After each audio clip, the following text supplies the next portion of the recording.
Hamdallah, radiallahu anhu, qui est un grand compagnon, croise Abu Bakr al-Siddiq, qui est le plus grand des compagnons. Et Abu Bakr remarque sur le visage de Hamdallah qu'il est attristé, il a un problème. Il l'interpelle, il lui dit « Qu'est-ce que tu as? Qu'est-ce qui se passe ?» Il lui dit « Je suis dans une contradiction qui me fait souffrir. » Il lui dit « Laquelle ?» Il lui dit « Je me sens hypocrite. Quand je suis à la mosquée, entouré de bonnes gens, je vois le prophète, je l'écoute, je l'entends, je sens que je vis ma foi comme il se doit. J'ai qu'une envie, c'est d'accéder au paradis, et je n'ai peur que d'une chose, c'est d'aller en enfer. Je me sens musulman à 100%. Mais dès que je quitte la mosquée et que je retourne dans le train-train quotidien, les obligations familiales, les obligations dans la société, je sens que je perds cette douceur de la foi que j'ai lorsque je suis dans l'ambiance de la mosquée. Ne penses-tu pas que je suis hypocrite? Qu'il y a en moi deux personnalités. Une musulmane pieuse dans un milieu bien défini qui s'appelle la mosquée, et un musulman qui n'est pas très différent des autres lorsque je me retrouve dans la sphère familiale et dans la société. Mais qu'est-ce que voudrait Hamdallah? Il voudrait avoir la même concentration à l'extérieur de la mosquée que celle qu'il a dans la mosquée. Et Abu Bakr radiallahu anhu va lui faire la remarque suivante. Il va dire « Je suis exactement comme toi ». C'est une modestie de la part d'Abu Bakr, ou plutôt disant que Abu Bakr était tellement haut que lorsqu'il descendait, il restait toujours en haut. On va croire qu'Abu Bakr descendait au ras des pâquerettes comme nous. Hacha. Lorsque Abu Bakr un jour a vu un homme qui lisait le Coran et qui pleurait, il lui a dit « Nous étions comme ça, il fut un temps. Nous avons été rattrapés par les choses de ce bas monde et aujourd'hui nous n'avons plus la même sensibilité. » Abu Bakr dit cela à cet homme alors que lorsque le prophète sallallahu alayhi wa sallam a agonisé, il a ordonné à sa fille, la fille d'Abu Bakr, donc la femme du prophète, d'appeler son père pour le remplacer, pour diriger la prière. Et Aïcha ne va pas le faire la première fois, ni la deuxième, en prétextant qu'Abu Bakr n'est pas fait pour diriger la prière, tellement il pleure dans sa prière. C'est comme elle dit, il est raqiq asiful qalb, c'est-à-dire c'est quelqu'un de très sensible, il a les larmes aux yeux dès qu'il entre en prière et qu'il prie. Et Abu Bakr, et le prophète alayhi salam va insister, il dira, ce sera Abu Bakr qui dirigera la prière, n'en déplaise au monde entier. Vous entendez? Ce sera Abu Bakr qui dirigera la prière, n'en déplaise au monde entier. C'est un signe avant-coureur qui prouve que celui qui remplacera le prophète après sa mort, ce sera Abu Bakr. Et effectivement, les compagnons l'ont compris puisqu'ils l'ont choisi. Parenthèse fermée, Abu Bakr dit à Hamdallah, moi aussi je me sens hypocrite comme toi. En vérité, ce n'est pas l'hypocrisie qui pourrait nous passer par la tête, c'est-à-dire des gens qui ne sont pas musulmans et qui montrent qu'ils sont musulmans pour faire du tort à l'islam et aux musulmans. Il y a un autre type d'hypocrisie, c'est le fait justement de ne pas rester comme on voudrait quand on est à l'extérieur de la mosquée que lorsqu'on est à l'intérieur. Les compagnons ont considéré cela comme une petite hypocrisie. Bref, tous les deux font le constat suivant. On est de bons musulmans quand on est dans un milieu qui est bon, et quand on quitte ce milieu-là, on a tendance à quoi? À perdre un peu de notre piété. Et bien entendu, ils vont les frapper à la porte du médecin, le médecin des cœurs, le prophète sallallahu alayhi wa sallam. Le prophète va les écouter et il leur dira cette vérité. C'est que il y a un moment pour chaque chose. Il y a un moment durant lequel le croyant doit faire le maximum d'efforts pour être concentré sur quoi? Sur les choses de l'au-delà. Et ce moment-là, il se vérifie lorsqu'on est à la mosquée. Et puis, il y a un autre moment où le croyant a le droit, c'est même plus qu'un droit, c'est naturel, c'est normal, car Dieu nous a créés avec une nature et on n'a pas le droit d'aller contre sa nature. Vous entendez? Nous n'avons pas le droit d'aller contre notre nature, parce que c'est désobéir à Dieu. Par exemple, celui qui ne veut pas manger, qui ne veut pas voir ce qui est bon, les bonnes choses que Dieu a créées, parce que notre corps les demande et les aime, celui-là va contre la nature. C'est-à-dire celui qui interdit ce qui est bon et qui se refuse de le consommer, désobéit à Dieu. Celui qui s'interdit un plaisir licite, désobéit à Dieu, parce que notre corps est fait pour justement jouir de ces plaisirs-là. C'est pour cela, lorsque Sa'ad est venu voir le prophète sallallahu alayhi wa sallam en lui disant « Ô prophète, on est perturbé, nous sommes dérangés. Par quoi? Par un plaisir, le plaisir sexuel. On est attiré par les femmes, et les hommes par les femmes. On est attiré et on sait qu'il est interdit d'avoir des rapports sexuels en dehors du mariage, donc nous devons nous marier et ça va impliquer des conséquences, c'est-à-dire on va devenir responsable, il va falloir bosser matin, midi et soir, s'occuper de ses enfants, les éduquer, et nous, on voudrait s'adonner à 100% à la religion, c'est-à-dire on voudrait être concentré uniquement sur les choses dites religieuses pour eux. Alors on te fait une proposition, prophète, est-ce que tu nous permets de nous castrer? La castration.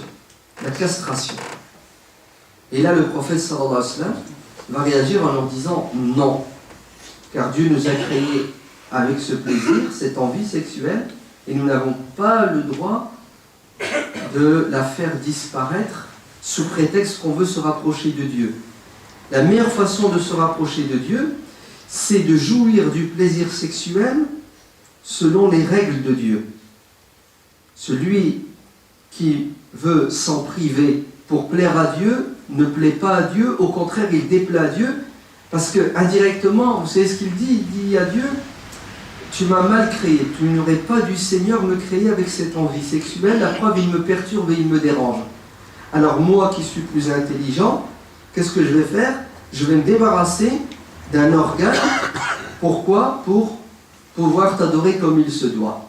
Donc c'est de la stupidité, c'est même du kufr, c'est de la mécréance que de penser et d'agir de cette manière. Ce qu'il faut, c'est faire les choses de manière équilibrée en respectant les limites tracées par Dieu. C'est pour ça, Abu Bakr, écoute-moi bien, Handala, écoute-moi bien, et toi musulman, là où tu es, jusqu'à la fin des temps, écoute-moi bien. C'est tout à fait logique, c'est normal, c'est Dieu qui nous a créés avec cette nature. On oublie, on est distrait et nous avons envie d'assouvir des plaisirs. Lorsque vous êtes à la mosquée, certes vous avez un comportement à avoir et une concentration à tenir. Et lorsque vous quittez la mosquée, vous allez au boulot, vous allez jouer au foot, vous êtes à la maison, vous bossez, vous devez avoir un comportement de musulman qui sera sans doute différent de celui que vous avez à la mosquée. Parce qu'il y a certains qui sont capables de rester concentrés 24 heures sur 24. Ils sont une élite et ils sont l'exception, ils ne sont pas la règle. La règle, ce sont ceux qui se déconcentrent. Une fois qu'ils quittent la niche, là où ils adorent Dieu, ils se recueillent, le mihrab, et qui vont se concentrer d'une autre manière en fait. Parce qu'ils vont continuer à obéir à Dieu une fois qu'ils seront à l'extérieur. Comment est-ce qu'ils vont obéir à Dieu une fois qu'ils seront à l'extérieur? Ils vont profiter des bonnes choses qui existent sur terre sans exagérer. Ils vont s'éloigner des mauvaises choses qui existent sur terre de manière formelle. C'est pour ça que le prophète dit à Handala, il y a un moment pour chaque chose. En arabe, il a dit sa'a wa sa'a. Il y a une heure pour ça et il y a une heure pour ça. Il y a un moment pour chaque chose. Il y a une concentration dans chaque acte que nous faisons qui est différente. La concentration dans la prière, ce n'est pas la même que la concentration quand tu es au boulot. La concentration quand tu jeûnes, ce n'est pas la même que celle que quand tu es au restaurant. Ce qui compte, c'est de ne pas tomber dans le haram et ne pas délaisser ce qui est obligatoire. Entre ces deux limites, tout le reste est autorisé, bien entendu, sans exagération. Car le prophète alayhi salam dit, buvez, mangez et habillez-vous comme bon vous semble, sans exagération et ostentation. Pas de israf ni de makhila. Donc, le hadith de Hamdallah ibn Abu Bakr est un hadith fondamental pour que l'on comprenne cette vérité. C'est il n'y a pas chez nous musulmans de séparation entre le religieux et le profane. À la mosquée, c'est du religieux. Quand tu sors de la mosquée, c'est aussi du religieux, mais du religieux différent. Vous entendez? Tout est religieux, mais à des niveaux différents. La concentration dans la mosquée, le comportement, c'est du religieux. Et le comportement, quand tu es sur un terrain de foot, c'est aussi du religieux. Tu dois être religieux. C'est-à-dire, tu cours, tu fais des bonds, tu t'amuses, tu rigoles, sans dire de gros mots, sans arracher les oreilles des autres, ni casser leur tibia. Voilà, c'est comme ça que tu vas adorer Dieu pendant le match de foot. C'est pas pendant le match de foot, tu rigoles pas parce que tu penses à l'enfer. C'est n'importe quoi, ça n'a pas de sens d'ailleurs, ça m'étonnerait. Tu penses à l'enfer en jouant au match de foot. Allez, la concentration que tu dois avoir quand tu joues au foot, c'est de ne pas respecter les règles qui gèrent un match de foot. Vous entendez? C'est-à-dire que tu dois jouer au foot en respectant les règles. Ça s'appelle de la concentration et de l'adoration. Quand tu as des relations avec des êtres humains, tu respectes les règles, ça s'appelle de la concentration. Mais celui qui, sous prétexte que ce sont les vacances, je vais faire une pause, je vais arrêter d'être musulman pendant 1 mois, et il se projette d'aller où? D'aller au bord de la plage pendant 15 jours. Ouais, mais je vais faire mes prières, je ne vais pas les abandonner. Comme si la religion s'arrêtait à faire la prière uniquement. Celui-là, il désobéit à Dieu, il commet le péché et il joue avec le feu. Car il se peut qu'il revienne de ses pseudo-vacances, parce que l'objectif des vacances c'est quoi? C'est de se reposer, de se refaire une santé physique et psychologique. Celui-là, il y a beaucoup de chances qu'il revienne sans sa religion, voire même sans son corps. Car on sait ce qu'on peut attraper comme maladie dans ce genre d'endroit. Ainsi, Allah ybarak fikoum les jeunes. Je vous vois déjà arriver. Vite, le mois de juillet, avant le ramadan ne pourra rien faire. On n'a pas de chance. Ouais. On ne peut plus aller en vacances pendant le mois de ramadan. Parce que le mois de ramadan, c'est Hashouma. Ouais. Je ne m'imagine pas un jeune qui fait le ramadan sur la côte d'Azur, la promenade des Anglais. Ouais. Un peu compliqué, non? Avec tout ce qui se balade là-bas comme requin. Ouais. Au féminin, bien sûr. Donc, ne jouez pas avec le feu. Les vacances, vous savez ce que c'est? C'est tu te concentres. Pas comme la concentration dans la mosquée, mais tu te concentres de manière à ce que tu ne fasses pas ce que Dieu a interdit. Et tu te détends, et tu t'amuses, et comme disent les jeunes, tu profites de la vie, c'est ça? De manière halal. Pas tu profites de la vie de manière haram. Et puis si vous arrivez vraiment à passer des vacances sans désobéir à Dieu, alors vous avez des chances de croiser les anges, de les saluer, peut-être de manière inconsciente, mais le prophète sallallahu alayhi wa sallam va dire à Hamdallah et Abu Bakr que si vous arrivez à garder la même concentration quand vous êtes à l'extérieur de la mosquée que celle que vous avez quand vous êtes dans la mosquée, alors les anges vous serreront la main, vous salueront. Ou ça, dehors, dans la rue, et voir dans vos demeures. Peut-être que vous allez en être conscient, vous allez en être inconscient, mais c'est le top d'avoir des anges comme compagnons quand on est en vacances. Faites attention au diable. Les vacances ne doivent pas être 1 mois d'oubli, mais 1 mois de détente dans la concentration requise et nécessaire. Allahumma hadina wa hadina wa hadina. Allahumma nabithum nabatan hasana. اللهم انصر إخواننا المجاهدين في فلسطين وفي ليبيا واليمن وفي سوريا وفي كل مكان. اللهم فك سراح إخواننا المسجونين في كل مكان. اللهم ارحم والدينا كما ربونا صغارا. اللهم افتح علينا فتوح العارفين. اللهم ارزقنا الإخلاص في القول والعمل اللهم اجعلنا من الذين يعملون بما يقولون ويخلصون عندما يعملون آمين والحمد لله رب العالمين.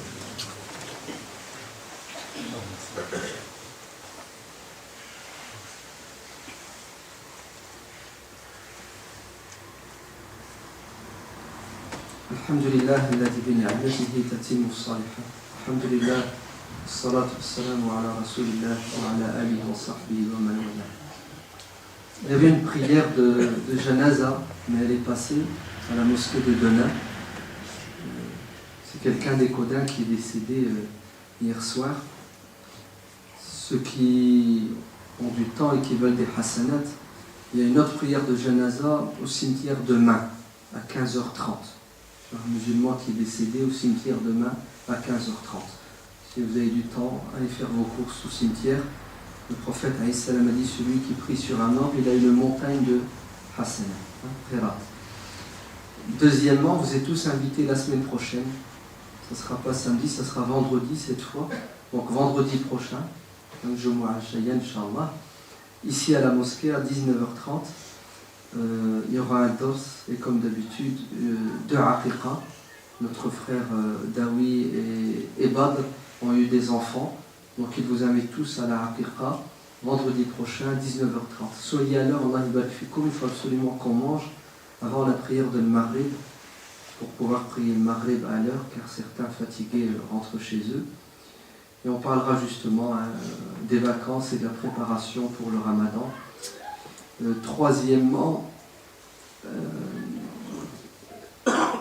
on a des preuves tous les jours que l'islam c'est la religion de la beauté, et c'est la religion de la grandeur et de la magnificence. C'est malgré tout ce qui se dit, malgré les propagandes qui n'arrêtent pas contre l'islam à tous les niveaux, il y a de plus en plus de gens qui se convertissent à l'islam. Et c'est à se demander, subhanallah, qu'est-ce qui les pousse à se convertir. Et quand vous leur demandez, ils vous répondent. C'est parce que j'ai des amis musulmans. Je côtoie des gens qui sont musulmans. Je leur parle, ils m'ont parlé, je leur ai posé des questions. Et ce qu'ils disent, c'est logique, ça tient la route. Ils m'ont invité chez eux, j'ai vu comment ils vivent, comment ils mangent, comment ils s'assoient, comment ils accueillent.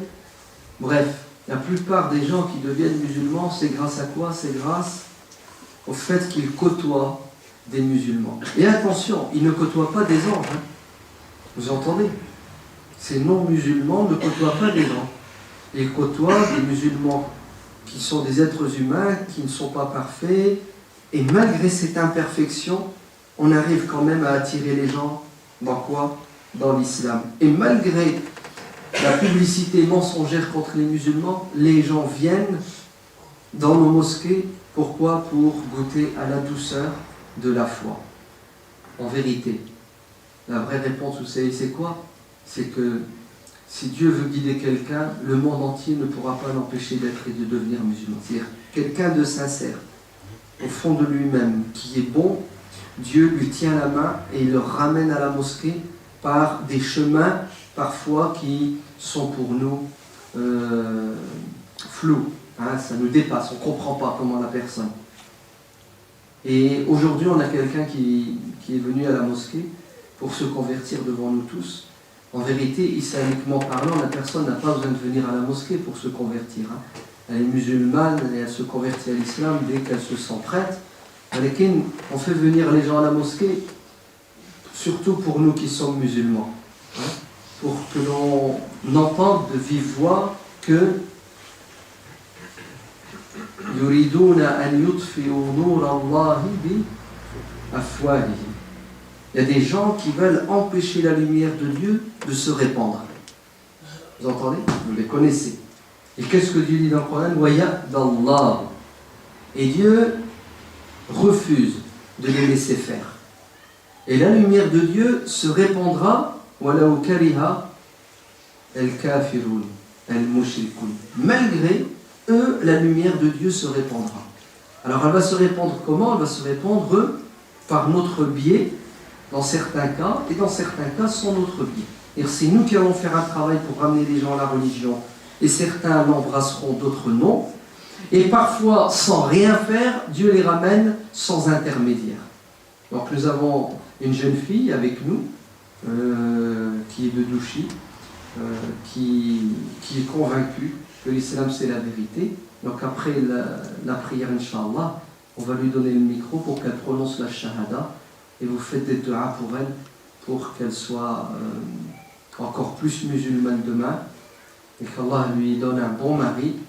ربنا آتنا في الدنيا حسنة وفي الآخرة حسنة وقنا عذاب النار سبحان ربك رب العزة عما يصفون وسلام على المرسلين والحمد لله رب العالمين.